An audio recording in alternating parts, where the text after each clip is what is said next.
पायरगा चेंथुरई Mopa मचागी फिबमदु उबदा mama अदु वखल तादन लेखथकी मचानुपागी मतव अदुदा तोंबना मचा अदु पंखलदुना सुमना हायरकी इपागी बुंगो इसादी मांगजरेदना वाहाइदु हायरगा थवाई याउद्रबा हक्चांग अदुबु कोनखतुना तेंथाना कप्तुना लैकी मतांग असिदा ngasiगी वारी असि लोइसिनजरी वारी असिना पिनिंगलिबा मोरेलदी नापलना मी मांगहल्ली अमसुंग इथक थोंबदा फत्तबा वाखल खलैदे अमदे इमा इपादा थक्सी खासी नाइना चटकदबनी हाइबा असिनी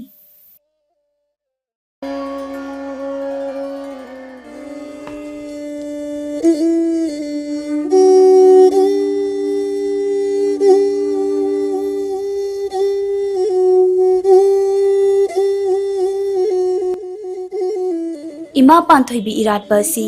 मेरा थागी नोंग पानबा चाउरेल हौबा नुमित्तगी हौना कंगलैपाकी मफम खुदिंगदा नुमित 10 चुपना पांथोकनै मेरा थागी नोंग पानबा नुमित असिदा इमा पांथोइबी असे मालेमदा कोरौदगी कुमथरई हाइना थाजनै पांबा कैरेल तोंबी वांगम कैरेल फाबी कौवी येंदेम थराक सोई येकना पोंगसांग यानबिसु कौवी नुंसा सादना फौ कंबी नोंग चुदना साइजोट बिसु कौवी चिंगा चिंगदा लंगथकपी पिसुम चिंगदा साथौबी कौवी अचिक असा खाई ताइबंग नावयुक तमलेबी हाइनसु कौवी लाइरेंबी असि सा लान इंग तपी लन थुंगी मबेमनी हाइदुना चौखटपा खुनाई अमा पिबीनबा इरात थौनीसु तौनै इमा पांथोइबीगी इरात थौरमसे करमना कंगलैपाकता हौखिबगी हाइबगी मरी मखोंग असि ऐ समलकना हाइजगेको अतिया सिदबा अमसुंग सिदबी अनिना मपुगी थौजालदगी मचानुपी अमा फंगजरमी मचानुपी अदुगी ममिंगना पांथोइबी हाइना थोलमी मपुगी पौताक मतुंग इना पांथोइबी असि मपुंग मरै फारकलबदा कौब्रुगी मचा ओइना मालेम अनेमबदा कुंब तारमी लंगबा चाकी मतमनी नोंगमाई लमदमदा नोंगमाई निंगथौ अमसुंग नोंगमाई रेंबी अनिगी मचा अमा फावबा फंगजद्रदुना मपुगी मफमदा मचाबु निजरमी अदुबु नोंगदमबना तमखिबना मचा फंगजौ हाइबा तमलमदे मरम असिना मपुना मालेमदा उपाय लैत्रदुना लैदुना यिंगलपदा पांथोइबीबु कौब्रु चिंगदा उरमी मदुदगी मपुना पांथोइबीबु कौदुना मखोई अनिगी मचा ओइना चटनबा याथंग पिरमी मपुगी याथंग पांथोकलगे खल्लदुना पांथोइबीना खुनु खरंग ओंदुना नोंगमाई निंगथौगी थोंगालदा पाइथरकदुना अहिंगी मतम ngairami अहिंगी मतम ओइरकलबदा पांथोइबीना नवा अंगांग अमगी सक्तम लौदुना कप्पा हौरकले नवागी मखोल ताबदा नोंगमाई रेंबीना मपाल थोलक्तुना येंगबा मतमदा नवा अदो उरमी यामना ngakpa ama yauna nawa adu yum manungda pusilaklami mapuna thaujan biduna nawa ama aikhoida pibire haina nongmai ningthauda pau tamlami makhoi anidu hainingai leitana haraurami nawa adu yokchaduna mapung marai pharaklami nongmagi numita khana chawba wangrengi macha khaba lauthibana magi thainagi maru nongmai ningthaugi yumda कोइरकलमी मखोई अनीना हराव तयामना वारी वताई सानरमी मतम अदुदा पांथोइबीना पंथौ अनीगी चानबा हैरा खर पुरकलमी खाबा लौथीबना पांथोइबीगी मसक मतौ फजबा दुबु उरबदा महाकी मचानुपा खाबा सकजोपगा लुहोंबीरगी खनखी पंथौ अनीना लुहोंबगी वाफम मदु यारमी अदुबु पांथोइबीदी लुहोंबगी वाफम मदु यानिंगदे मरमदी महाक अमसुंग नोंपोक अपानबा अनीना थुंगनसी हाइना मतांग अमदा वासकनखिबा लै मरम अदुना लुहोंबा अदु काइनबा खल्लदुना पांथोइबीना Shumna हाइरमी मदुदी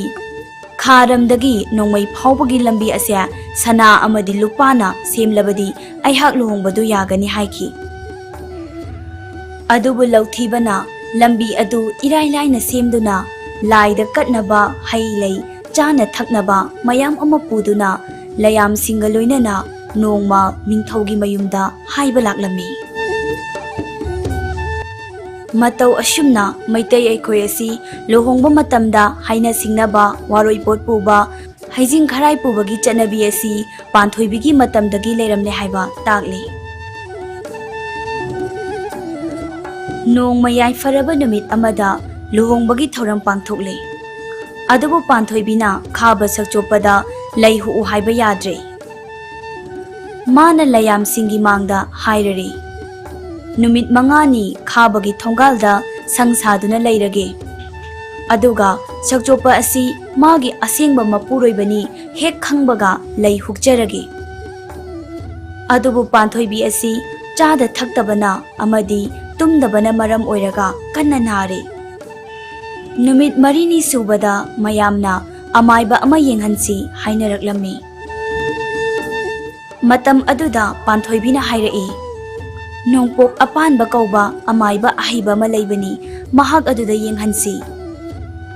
Panthoibina haibagi matung ina nongpok apanbana amaiba saduna laklaga Panthoibibu yengle. Haina khibagi matung ina khaba sakchopagi thongaldagi makhoi ani tumina chenkre. Khaba sakchopana makhoi ani launam tawduna chenkre khanglabada phanaba tanarakle. Adudagi makhoi anina saji sangai onduna jingda chenkhatkre. Khabana pamba kairel onduna tanarakle. Khabana pamba kairel onduna tanarakle khangbadagi makhoi anina amu mi onduna leirongthel khulda haunuba haunubi onduna lau singu tawduna lotuna leire. Khabana khangkhre haiduna amu khunu kharang onduna kuina paiba ngamdabadagi uchek yamna chaktaba mafam amada paitharakle. Ahing adu mafam aduda lele. Makhoi anina lenba mafam adubu uchekon haina kauri. Mathangdana mu makhoina san oina onduna lotle. San onduna lotpham oiriba mafam adubu aikoina hojik santhok haina khangnariba lam asini. Adudagi aroibu oina masa masagi saktam nongpok apanba amadi Panthoibi oina onduna mana yamna pungba u pambi amagi makhada nongpok chingmai themda pothaduna leikhi. Matam aduda Panthoibina u mana ama thatlaga chaba matamda yamna khare. U adu mana yamna pungduna lotpada khudung chare amadi khaba sokchokpadagi u asina kanbire haiduna nongmang kha haina thole. Ngaihak pothari ngai khabana timenta ama paiduna thiba muglakle. Timenta paiduna lakpaduda Panthoibi adu yamna saure. Maram aduna makhoi nupa ani adu China na bahairare. Aduga mana pamel ujaw amada karaga yengduna leire. China ba aduda nongpok apanbana khabagi mathabakta tana thinge tawrakpa matam aduda Panthoibina pamel ujaw adugi makhada kumlaga khabagi mathwai kanbire. Panthoibina khabada hairai nahakna yumda chatlu aduga nahaki namada aihak ase mamau oiba pamlibra hangucho. Karigumba nangi namana yarabadi aihak ase nahaki nupi oibada yare hairai. Khaba sakchopagi mamagi mamingna Launganbi kawi. Launganbina macha sakchopana khanjaba Panthoibibu mamau oibagi wafam adu yakhidre. Maramdi Launganbina mayik sengna khangi madudi nongpok apanba amadi Panthoibi ani ase icham chamba lai nate matik mayai chenba lairemba amasung lairembini haiba khangi. Panthoibi asi tengbanba mapugi yathang matung inna koraudagi kaubrugi machanupi oina lakpani. Aduna yamna thuna chatuna asoiba khibi ngakpinaba haijarucho haina macha khabada Launganbina takpire. Mamana takpibagi matung inna khabana Panthoibibu magi maming chamaga tarani paladu mathang kauduna thirakle. Matam masida Panthoibina khabagi mamangda leplare. Aduga khabada nahakna apamba nijaru pirage haina takpire. Khabana Panthoibida magi sam ama aduga ꯆꯔꯩ ꯏꯅꯐꯤ ꯑꯃꯁꯨꯡ ꯈꯥꯡꯆꯦꯠꯀꯤ ꯂꯪꯂꯥ ꯃꯆꯥ ꯑꯃꯃꯝꯇ ꯄꯤꯕꯤꯌꯨ ꯍꯥꯏꯅ ꯅꯤꯔꯦ꯫ ꯄꯥꯟꯊꯣꯏꯕꯤꯅ ꯍꯥꯏꯔꯛꯏ, ꯁꯅꯥ ꯂꯨꯄꯥ ꯅꯤꯗ꯭ꯔꯗꯨꯅ ꯀꯔꯤꯁꯨ ꯀꯥꯟꯅꯗꯕ ꯄꯣꯠꯁꯤꯡ ꯑꯁꯤ ꯀꯔꯤꯒꯤ ꯅꯤꯔꯤꯕꯅꯣ ꯍꯪꯂꯛꯏ꯫ ꯈꯥꯕꯅ ꯑꯁꯨꯝꯅ ꯈꯨꯝꯂꯦ, ꯃꯤꯑꯣꯏꯕ ꯑꯩꯈꯣꯏ ꯑꯃꯁꯨꯡ ꯂꯌꯥꯝ ꯄꯨꯟꯗꯨꯅ ꯂꯥꯏꯔꯦꯝꯕꯤ ꯏꯕꯦꯝꯃꯅ ꯄꯤꯕꯤꯕ ꯄꯣꯠꯆꯩꯁꯤꯡ ꯑꯁꯤ ꯅꯨꯃꯤꯠ 10ꯅꯤ ꯏꯔꯥꯠ ꯊꯧꯅꯤ ꯇꯧꯖꯒꯅꯤ꯫ ꯃꯔꯝ ꯑꯗꯨꯅ ꯂꯥꯏꯔꯦꯝꯕꯤꯅ ꯃꯦꯔꯥ ꯊꯥꯒꯤ ꯅꯣꯡꯃ ꯄꯥꯟꯕ ꯆꯥꯎꯔꯦꯜ ꯍꯧꯕ ꯅꯨꯃꯤꯠꯇ ꯀꯣꯔꯧ ꯅꯣꯡꯃꯗꯣꯟꯗꯒꯤ ꯃꯥꯂꯦꯝꯗ ꯀꯨꯝꯕꯤꯔꯛꯎ, ꯀꯪꯂꯩꯄꯥꯛ ꯑꯁꯤꯒꯤ ꯃꯤꯌꯥꯝꯕꯨ ꯅꯨꯡꯉꯥꯏ ꯌꯥꯏꯐꯕ, ꯆꯥꯎꯈꯠꯄ ꯑꯃꯁꯨꯡ ꯄꯨꯟꯁꯤ ꯅꯨꯡꯁꯥꯡꯕ ꯄꯤꯕꯤꯔꯝꯃꯨ꯫ ꯄꯥꯟꯊꯣꯏꯕꯤꯅ ꯄꯣꯠꯆꯩꯁꯤꯡ ꯑꯗꯨ ꯈꯥꯕꯗ ꯄꯤꯕꯤꯗꯨꯅ ꯅꯍꯥꯛꯅ ꯅꯤꯡꯕ ꯊꯨꯡꯕ ꯑꯣꯏꯖꯔꯣ ꯍꯥꯏꯅ ꯊꯧꯖꯥꯟꯕꯤꯔꯦ꯫ ꯃꯔꯝ ꯑꯁꯤ ꯂꯩꯕꯅ ꯏꯃꯥ ꯄꯥꯟꯊꯣꯏꯕꯤꯅ ꯃꯥꯂꯦꯝꯗ ꯆꯍꯤ ꯈꯨꯗꯤꯡꯒꯤ ꯃꯦꯔꯥꯒꯤ ꯅꯣꯡꯃ ꯄꯥꯟꯕ ꯅꯨꯃꯤꯠꯇ ꯀꯣꯔꯧ ꯅꯣꯡꯃꯗꯣꯜꯗꯒꯤ ꯀꯨꯝꯕꯤꯔꯛꯏ ꯍꯥꯏꯕ ꯊꯥꯖꯅꯕ ꯂꯩꯕꯅ ꯀꯪꯂꯩꯄꯥꯛꯀꯤ ꯃꯤꯌꯥꯝꯅ ꯃꯐꯝ ꯈꯨꯗꯤꯡꯗ ꯏꯔꯥꯠ ꯊꯧꯔꯝ ꯄꯥꯡꯊꯣꯛꯅꯔꯤꯕꯅꯤ꯫ ꯑꯗꯨꯗꯤ ꯃꯌꯥꯝ ꯑꯩꯈꯣꯏ ꯍꯧꯖꯤꯛ ꯄꯥꯟꯊꯣꯏꯕꯤ ꯏꯃꯥ ꯏꯔꯥꯠꯄꯒꯤ ꯃꯇꯥꯡꯗ ꯈꯔ ꯈꯪꯃꯤꯟꯅꯈ꯭ꯔꯦ꯫ ꯃꯇꯨꯡ ꯇꯥꯔꯛꯄꯗꯁꯨ ꯏꯅꯥꯠ ꯂꯥꯏꯅꯤꯡꯒꯤ ꯃꯇꯥꯡꯗ ꯅꯨꯡꯉꯥꯏꯔꯕ ꯇꯣꯄꯤꯛ ꯀꯌꯥ ꯑꯃ ꯄꯨꯗꯨꯅ ꯂꯥꯛꯆꯒꯦ꯫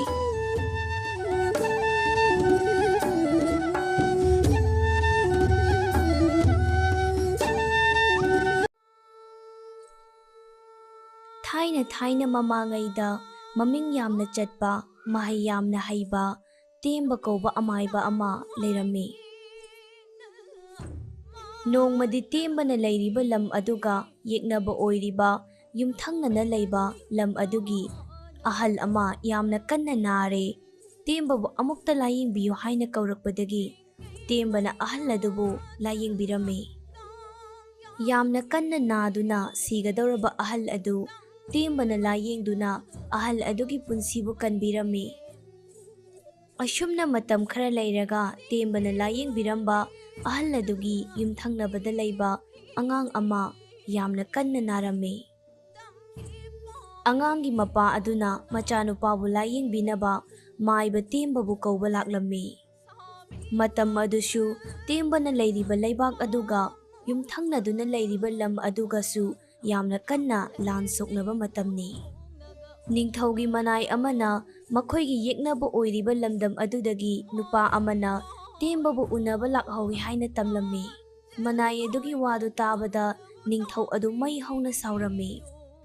ꯃꯁꯤ ꯄꯨꯝꯅꯃꯛꯁꯤ ꯇꯦꯝꯕꯅ ꯊꯣꯛꯍꯟꯕ ꯉꯥꯛꯇꯅꯤ꯫ ꯂꯥꯛꯏꯕ ꯅꯨꯄꯥ ꯑꯗꯨ ꯇꯦꯝꯕꯒ ꯎꯅꯍꯟꯕ ꯌꯥꯔꯣꯏ꯫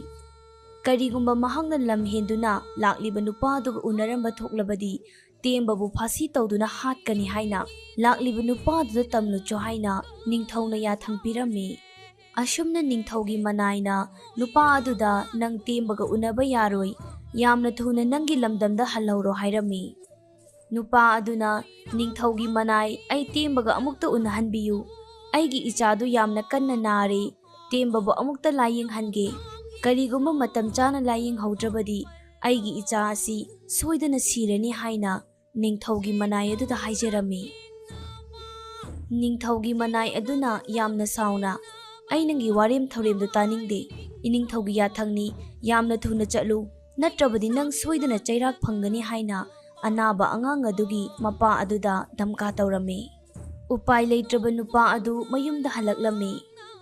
ꯃꯊꯪꯒꯤ ꯅꯨꯃꯤꯠꯇ ꯅꯤꯡꯊꯧꯅ ꯃꯥꯒꯤ ꯃꯅꯥꯏꯁꯤꯡ ꯊꯥꯗꯨꯅ ꯑꯩꯈꯣꯏꯒꯤ ꯌꯨꯝꯊꯪꯅꯕ ꯌꯦꯛꯅꯕ ꯑꯣꯏꯔꯤꯕ ꯂꯩꯕꯥꯛꯇꯒꯤ ꯀꯅꯥꯒꯨꯝꯕ ꯑꯃꯠꯇ ꯑꯩꯈꯣꯏꯒꯤ ꯂꯝꯗꯝꯗ ꯆꯪꯂꯛꯄ ꯌꯥꯔꯣꯏ ꯍꯥꯏꯅ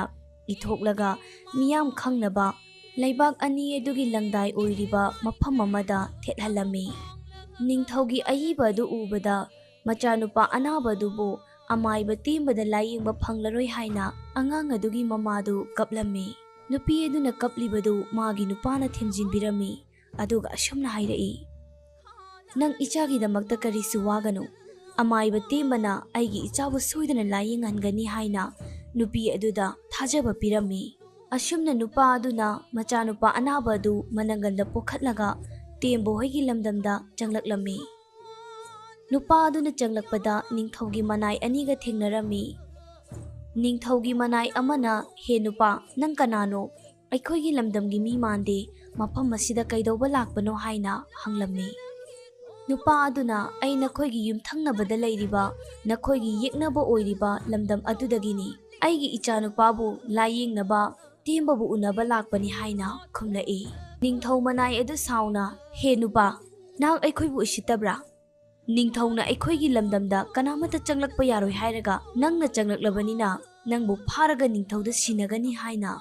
नुपा अदुदा किहलमी सीबा चंगबा खंगदना अमाइबा तेमदा लायेंग हनगे हाइदुना मचाबु पुरकलगा लायेंगबा लाकपा यारोइ नयुमदा हनख्रो हाइना निंगथौगी मनाइसिंग अदुना हाइरकपदा नुपा अदु मई हौबा मखै साउरमी अदुगा निंगथौगी मनाइसिंग अदुदा खुथाबा हौरकलमी मनाइसिंग अदुगी मरक्तगी अमना निंगथौगी मनाक्ता चेनखिदुना थोकलिबा थौदोकसिंग अदु चिथादना तमलमी येक्नबा ओइरिबा लैबाक अदुदगी अनाबा मता लायेंगबा यारोइ हाइना निंगथौना हाइख्रबसु महाकी याथंगबु थवoi उसितदना नुपा अमना तेमबगी मनाक्ता लायेंगबा चटख्रे हाइबदु ताबदा निंगथौ यामना साउरमी कानदे अई इसामक चतुना तेमबु चयाक पीरगे हाइदुना निंगथौ मसामक तेमबगी मनाक्ता चटलमी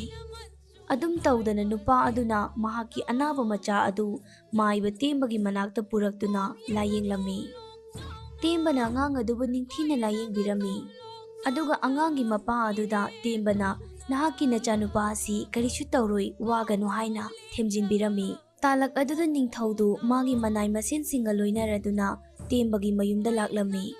महाकी येक्नबा ओइरिबा लमगी अंगांग अदुबु तेमबना लायेंगलगा लैरंबदु उबदा निंगथौदु यामना साउरमी तेमबा नंगिसि निंगथौ अइबु उसित्रिबरा हाइना साउना चैरकलमी तेमबना इनिंगथौ अइना करी लानख्रबगे अंगांग असि यामना कन्ना मसा ngamdre अदुगी लायेंगबिबनी अनाबसिंगबु लायेंगबा हाइबसि अइगी इथौनि हाइना खुमलई तेमबगी पाउखुमदु ताबदगी निंगथौदु साउना अइगी चिंथक्तसु खुमबा सारी फै नंगबा हौजिंगमक फादुना लैबाक मियाम मांगदा फासी तौरगा हाटकनी हाइना किहलमी तेमबबु फाख्रनी पाखतपदगी अंगांग अदुगी मपाना निंगथौदा मखुटलोनदुना हाइजै इनिंगथौ अमाइबा तेमबगी मराल नते अइना इचाबु फानिंगबगी मयाइना तेमबबु नमदना इचाबु लायेंग हनबनी निंगथौना फागे हाइरबसु अइबु ओइना फाबियो हाइरमी निंगथौना यामना साउना हे नुपा वा nganglakanu नंगसु निंगथौ अइना पीबा याथंगबु थवoi उसित्तबनी नंगसु सीबगी चैराक फंगनी अदुबु नंगी नचानुपा अपिकपा सिगी खल्लगा नथवाइ फावबदी कनबिरबनी यामना थुना मफम असिदगी हनख्रो अमुक हन्ना मफम असिदा लाक्लबदी नंगबुसु सीबगी चैराक सोइदना पीगनी हाइना साउना चैरकलमी अशुमना निंगथौना मागी मनाइ मसेनसिंगना तेमबबु चैराक पीनबा फारगा पुहलकलमी निंगथौना कोनुंगलोमदा हल्लगे हाइदुना सगोल हेक तोंखतपगा सगोल अदुना हाना चेंथोखिदुना निंगथौ अदु सगोलदगी तारक्तुना मखोंग नामा टेक्लमी निंगथौना अइगी खोंग असि टेक्ले तेमबबु अमुक्ता कौरो हाइना मागी मनाइ अमदा हाइरकलमी मनाइ सिंगना फादुना पुरकलिबा तेमबबु निंगथौगी मनाक्ता पुसिलई तेमबना निंगथौगी अटेकपा मखोंग अदुबु संबिदुना लायेंगबिरमी अशुमना तेमबगी मरमदा अरोइबा वायल पीनबा मखोइ पुन्ना कोनुंगदा हलकलमी निंगथौना मयाम ममांगदा तेमबबु कौसिल्लगा अशुमना हाइरई तेमबा नहाक निंगथौ अइगी मायोक्ता लेपगी नंगबु अइना सीबगी चैराक पीरबनी नंगना सीद्रिंगैगी ममांगदा नंगना हाइनिंगबा वा लैरगदी हाइहौरो हाइना निंगथौना हाइरई तेमबना असुमना खुमलई इनिंगथौ अइदि हानसो हाइजखिबा अदुनी असोननासिंगबु सेवा तौजरगे हाइना थोलकपा अइहाकी इफमददी येक्नबा हाइबा लैते अनाबा पुंबा अइगी येक्नबसु नते मरुपसु नते अनाबा अदुबु फनबा लायेंगबा हाइबसिना अइगी इथौनी अइबु फासी तौरगा हाटलो हाइबा मिकुपतुदा इनिंगथौबुसु अइगी येक्नबा ओइख्रबनी अइहाकी येक्नबा ओइदुनसु इनिंगथौना सगोलदगी तादुना सोकपा मतम अदुदा इनिंगथौबु अइहाकना येक्नबा ओइना लौखिदे अइहाकी मित्ता इनिंगथौबु अनाबा मियोइ अमा ओइना लौखि अदुगा अइगी तौफम थोकपा इथौ पांथोक्तुना इनिंगथौबु लायेंखि फरे अइहाकी हाइफम थोकपा खरा हाइजरे मखा ताबदी इनिंगथौना ननाइ अइहाकपु सीबगी चैराक पीगनी हाइबदु पिबिरो निंगथौदु ngaiak तुमिन्ना लैरगा अशुमना हाइरई तेमबा नंगना हाइरिबदु यामना चुम्मी अइगी वाखल यामना लालमले ngasi di nang na aibu wakhal tahale. Mamay thangda ningthaudu ikairakladuna lamdam anigi tainabada makhoi gi lamdamda atopa lamgi mi changlakpa yaroi haina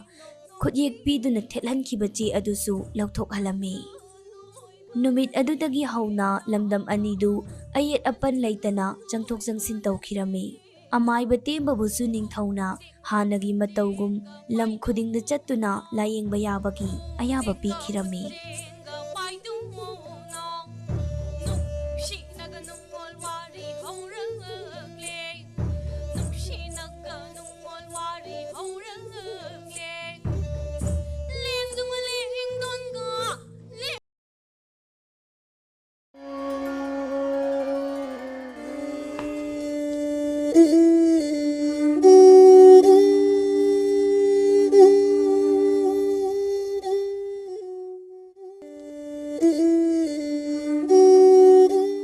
Thaina mamangayda hui amom ama lairami. Matam khara lairaga mahak laba amaga amom amaga macha ani poklammi. Huinaw macha ani adu kangdong pharaklaba matamda nongma ikhang khanghaudana chauraba saji laba ama laktuna mama hui amom adubu hatokpire. Mama sirabada huinaw ani adu laifam chafam khangdaduna mama kauduna matam pumnamakta kaptuna laikhi. Nongmadi huinaw anidu makhoina lairiba mafamdu thadоклага mama hatkiba saji laba adu hatpa ngamba mathawna leiba akanba sa kana kana leibage haina hangladuna umangda koina chattuna thiba haurakle.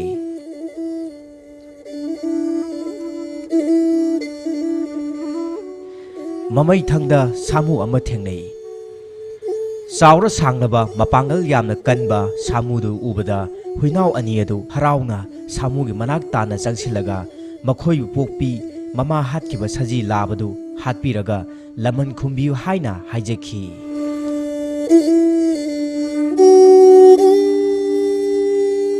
Huinaw anina kap lauduna haijabadu tarabada minung sikhangba samuna nungsibiduna mama hatkiba saji labadu masak ta'u hatpige haina hairare. Huinaw anina aikhoi saji labagi masak khangde hairabada samuna aigi itung ilau saji thirusi haina hairakle. Samugi wadu tabada huinaw anidu mathwai nungaire. Samubu hanna thagatjarami. Achauba samuna mang tharaga huinaw macha anina chena matung induna lakpana asongba umang ama thengnare.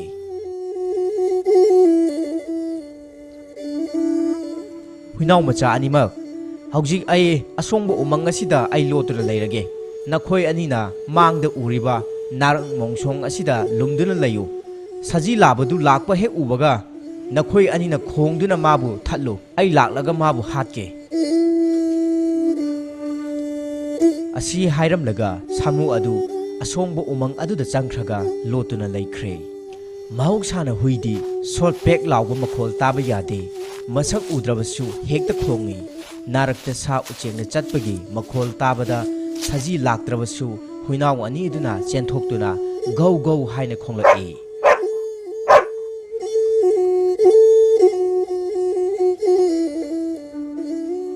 Huina khongba makhol tabada saji lakna male khaladuna samu adu khongkap launa thangduna huinaw anina khongliba mafam adu tana lakle. Saji laiba udrabada samuna saji kadaida laikhrabage haina hangbada saji laktuna khongba natte sa usengna chatpa lengbagi makhol tabada khongningduna khongbani haina khumlaki. Makhoi anigi wadu tabada mabuk phaba samudo nokningle. Handangmukti nakhoi ani tumina lotuna layu. Saji lakpa uba matamdata khongu asi hairamlaga samu adu magi lotpham tana amuk chatkhi. Asumna narakta lotuna laibada huinaw anidu tumningduna ngaihak tumthoklure. Makhoi anina mikap thorakpa matamda uchina chatpagi shot lawba makhol tabada khongningbana khangma ngamdaduna gau haina amuk khonglaki.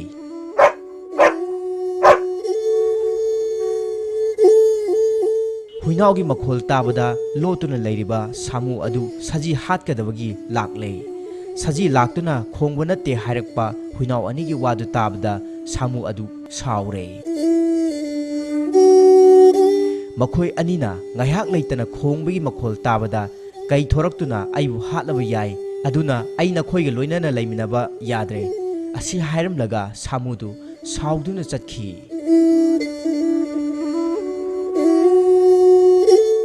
ꯁꯥꯃꯨꯅ ꯁꯥꯎꯗꯨꯅ ꯆꯠꯈ꯭ꯔꯕꯗ ꯍꯨꯏꯅꯥꯎ ꯑꯅꯤꯅ ꯋꯥ ꯈꯟꯅꯕ ꯍꯧꯔꯛꯏ꯫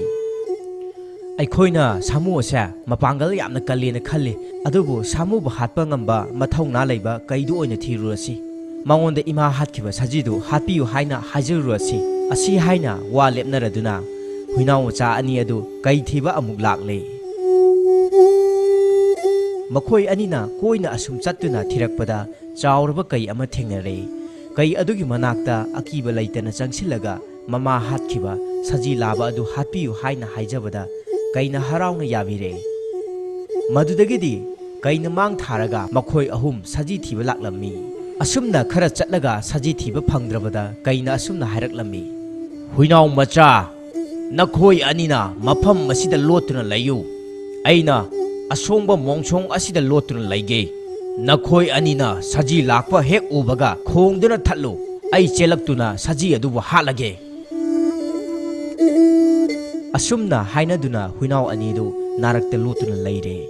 ꯀꯩꯁꯨ ꯑꯁꯣꯡꯕ ꯃꯣꯡꯁꯣꯡꯗ ꯂꯣꯠꯄ ꯆꯪꯈ꯭ꯔꯦ꯫ ꯉꯥꯏꯍꯥꯛ ꯂꯩꯔꯒ ꯑꯇꯣꯞꯄ ꯁꯥꯅ ꯆꯠꯄꯒꯤ ꯃꯈꯣꯜ ꯇꯥꯕꯗ ꯁꯖꯤ ꯅꯠꯇꯦ ꯈꯪꯅ ꯈꯪꯅ ꯍꯨꯏꯅꯥꯎ ꯑꯅꯤ ꯑꯗꯨ ꯈꯣꯡꯅꯤꯡꯕꯅ ꯈꯥꯡꯕ ꯉꯝꯗꯗꯨꯅ ꯈꯣꯡꯂꯛꯄ ꯃꯈꯣꯜꯗꯨ ꯇꯥꯕꯗ ꯃꯣꯡꯁꯣꯡꯗ ꯂꯣꯠꯇꯨꯅ ꯂꯩꯔꯤꯕ ꯀꯩ ꯑꯗꯨ ꯉꯪꯗꯨꯅ ꯆꯦꯜꯂꯛꯂꯦ꯫ ꯁꯖꯤ ꯂꯩꯕ ꯎꯗ꯭ꯔꯕꯗ ꯁꯖꯤ ꯀꯗꯥꯏꯗ ꯆꯠꯈ꯭ꯔꯕꯒꯦ ꯍꯥꯏꯅ ꯍꯪꯕꯗ ꯍꯨꯏꯅꯥꯎ ꯑꯅꯤꯅ ꯁꯖꯤ ꯂꯥꯛꯇꯨꯅ ꯈꯣꯡꯕ ꯅꯠꯇꯦ, ꯑꯇꯣꯞꯄ ꯁꯥꯁꯤꯡꯅ ꯆꯠꯄꯒꯤ ꯃꯈꯣꯜ ꯇꯥꯕꯗ ꯈꯣꯡꯅꯤꯡꯗꯨꯅ ꯈꯣꯡꯕꯅꯤ ꯍꯥꯏꯅ ꯈꯨꯝꯂꯛꯂꯦ꯫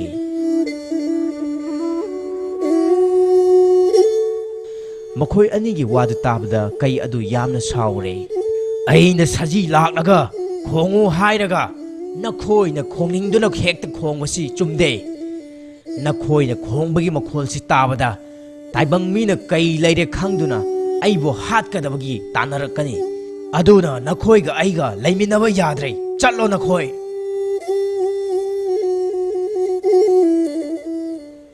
ꯋꯥꯍꯩ ꯑꯁꯤ ꯍꯥꯏꯔꯗꯨꯅ ꯀꯩ ꯑꯗꯨꯅ ꯌꯥꯝꯅ ꯁꯥꯎꯅ ꯍꯨꯏꯅꯥꯎ ꯃꯆꯥ ꯑꯅꯤ ꯑꯗꯨꯕꯨ ꯇꯥꯟꯊꯣꯛꯄꯤꯔꯝꯃꯤ꯫ ꯀꯩꯅ ꯇꯥꯟꯊꯣꯛꯄꯤꯔꯕꯗ ꯍꯨꯏꯅꯥꯎ ꯑꯅꯤ ꯑꯗꯨ ꯃꯊ꯭ꯋꯥꯏ ꯅꯨꯡꯉꯥꯏꯇꯅ ꯀꯞꯇꯨꯅ ꯂꯥꯛꯂꯦ꯫ ꯁꯥ ꯄꯨꯝꯅꯃꯛꯇꯒꯤ ꯆꯥꯎ ꯁꯥꯡꯕ ꯃꯄꯥꯡꯒꯜ ꯂꯩꯕ ꯁꯥꯃꯨꯕꯨ ꯍꯥꯠꯄ ꯉꯝꯕ ꯀꯩꯅꯤ꯫ ꯀꯩꯕꯨ ꯂꯥꯏꯅ ꯍꯥꯠꯄ ꯉꯝꯕ ꯇꯥꯏꯕꯪ ꯃꯤꯅꯤ ꯈꯪꯂꯕꯗ ꯃꯈꯣꯏ ꯑꯅꯤ ꯇꯥꯏꯕꯪ ꯃꯤ ꯊꯤꯕ ꯑꯣꯏꯅ ꯂꯥꯛꯂꯦ꯫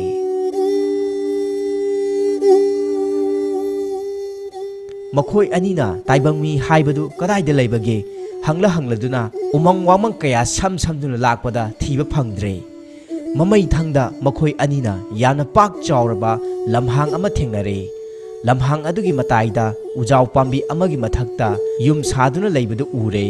ꯍꯨꯏꯅꯥꯎ ꯑꯅꯤꯅ ꯃꯥꯒꯤ ꯃꯅꯥꯛ ꯇꯥꯅ ꯂꯥꯛꯄꯗꯨ ꯎꯕꯗ ꯇꯥꯏꯕꯪ ꯃꯤꯅ ꯅꯨꯡꯁꯤꯕꯤꯔꯗꯨꯅ ꯃꯈꯣꯏ ꯑꯅꯤꯕꯨ ꯍꯔꯥꯎ ꯍꯔꯥꯎꯅ ꯀꯧꯁꯤꯜꯂꯛꯏ꯫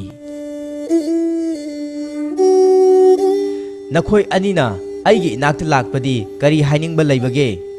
ꯑꯁꯤ ꯍꯥꯏꯅ ꯍꯪꯂꯛꯂꯕꯗ ꯍꯨꯏꯅꯥꯎ ꯑꯅꯤꯅ ꯍꯧꯈꯤꯕ ꯋꯥꯔꯤ ꯄꯨꯝꯅꯃꯛ ꯃꯊꯪ ꯁꯤꯠꯅ ꯂꯤꯗꯨꯅ ꯃꯃꯥ ꯍꯥꯠꯂꯤꯕ ꯁꯖꯤ ꯂꯥꯕꯗꯨ ꯍꯥꯠꯄꯤꯗꯨꯅ ꯂꯃꯟ ꯈꯨꯝꯕꯤꯌꯨ, ꯑꯩꯈꯣꯏ ꯑꯅꯤꯅ ꯉꯝꯕ ꯅꯪꯒꯤ ꯃꯇꯦꯡ ꯄꯥꯡꯒꯦ ꯍꯥꯏꯅ ꯍꯥꯏꯔꯛꯂꯦ꯫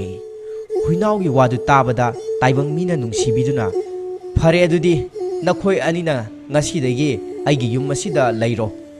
ꯑꯩꯒꯤ ꯏꯇꯦꯡ ꯄꯥꯡꯕꯤꯔꯣ, ꯅꯣꯡꯃ ꯑꯩꯒ ꯂꯣꯏꯅꯔꯒ ꯆꯠꯃꯤꯟꯅꯔꯒ ꯅꯃꯥ ꯍꯥꯠꯈꯤꯕ ꯁꯖꯤ ꯂꯥꯕꯗꯨ ꯑꯩꯉꯣꯟꯗ ꯃꯁꯛ ꯇꯥꯛꯎ,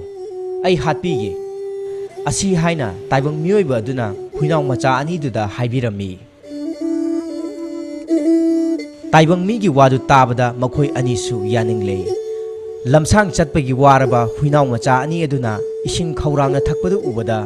ꯃꯤꯅꯨꯡꯁꯤ ꯆꯥꯎꯔꯕ ꯇꯥꯏꯕꯪ ꯃꯤꯅ ꯃꯥꯅ ꯆꯥꯒꯗꯕ ꯆꯥꯛ ꯑꯗꯨꯗꯒꯤ ꯇꯪꯈꯥꯏ ꯑꯃ ꯂꯧꯊꯣꯛꯂꯒ ꯃꯈꯣꯏ ꯑꯅꯤꯗ ꯄꯤꯖꯔꯦ꯫ ꯇꯥꯏꯕꯪ ꯃꯤꯒꯤ ꯍꯥꯎꯔꯕ ꯆꯥꯛ ꯌꯦꯟꯁꯥꯡ ꯑꯗꯨ ꯆꯥꯕꯗ ꯍꯨꯏꯅꯥꯎ ꯑꯅꯤ ꯑꯗꯨ ꯍꯥꯎꯃꯟꯈꯤꯗꯨꯅ ꯂꯩꯇ꯭ꯔꯕ ꯐꯥꯎꯕꯗ ꯂꯦꯛꯇꯨꯅ ꯆꯥꯔꯦ꯫ ꯍꯨꯏꯅꯥꯎ ꯑꯅꯤꯅ ꯇꯥꯏꯕꯪ ꯃꯤꯒꯤ ꯌꯨꯝꯗ ꯂꯩꯕ ꯃꯇꯝ ꯑꯁꯤꯗ ꯃꯥꯒꯤ ꯏꯪꯈꯣꯜꯗ ꯁꯥ ꯎꯆꯦꯛ ꯑꯃꯠꯇ ꯆꯪꯕ ꯉꯝꯗ꯭ꯔꯦ꯫ ꯍꯦꯛ ꯆꯪꯂꯛꯄꯒ ꯃꯈꯣꯏ ꯑꯅꯤꯅ ꯈꯣꯡꯗꯨꯅ ꯇꯥꯟꯕ ꯑꯗꯨ ꯎꯕꯗ ꯇꯥꯏꯕꯪ ꯃꯤꯗꯨ ꯌꯥꯝꯅ ꯍꯔꯥꯎꯔꯦ꯫ ꯃꯍꯥꯛ ꯅꯤꯡꯉꯥꯏꯕ ꯂꯩꯇꯅ ꯇꯨꯝꯕ ꯐꯪꯖꯔꯦ꯫ ꯍꯨꯏꯅꯥꯎ ꯑꯅꯤꯅ ꯆꯦꯛꯁꯤꯟꯅ ꯉꯥꯛ ꯁꯦꯟꯗꯨꯅ ꯂꯩꯈꯤꯕꯅ ꯄꯣꯠ ꯆꯩ ꯑꯃꯠꯇ ꯃꯥꯡꯗ꯭ꯔꯦ꯫ Ingkholge mana masingsu sa sanal naihatuna manghanba ngamdre maduda haraudana huinaw ani edubu mabuk thanna pijabada makhoi anidu yamna noi pele mathwai nungaina leijare nungaina leiba asida huinaw ani edu mama hatkhibagi laman khumgani kawkhre ningai ba leitana pothaduna leithokle nongma taibang mina huinaw anida ngasidi nakhoi anina nabuk thanna chak charaga aige loina duna umangda saji thiba chatlusi asi hain hairak huinaw ani su haraure taibong mina makhutta ta paiduna huinaw ani ga loina na asongba umang wamangda koina chatuna saji labadu thiba haurakle saji thiba phangtarbada huinaw ani edu mafam asida lotuna saji lakpa yengu aisu narak mongsongda chatuna saji thiruge nakhoi anina nama hatkhiba saji labadu lakpa urabadi khongduna aigi nakta tansilau ai hatpige asumna hainaduna huinaw anidu narakta lotuna laikhre taibang misu saji thiba chatkre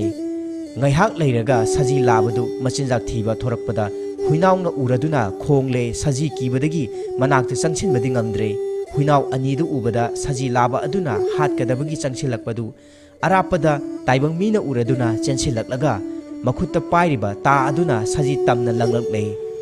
ताना पांदुना सजी लाब अदु सिरे असीब सजी लाब अदुगी मनाक्ता चंगसिलगा हुइनाव अनीदुना mama हातखिबगी साउदुना मागी ये थंगबा अमसुंग ओइ थंगबा मखोंग अनीदु चिक्तुना लमन खुमखी सजी सिरबदा हुइनाव अनीदु हराउदुना ताइबंग मीबु हन्ना हन्ना थागतचरी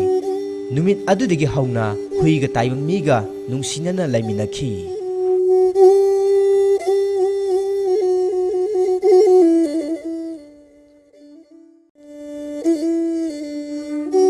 थांजिंग अइना खम्बा खमनु मचिल मौपानी से कीगे कना खंगहंदा मोयरांग कना उहंदा लोट लगे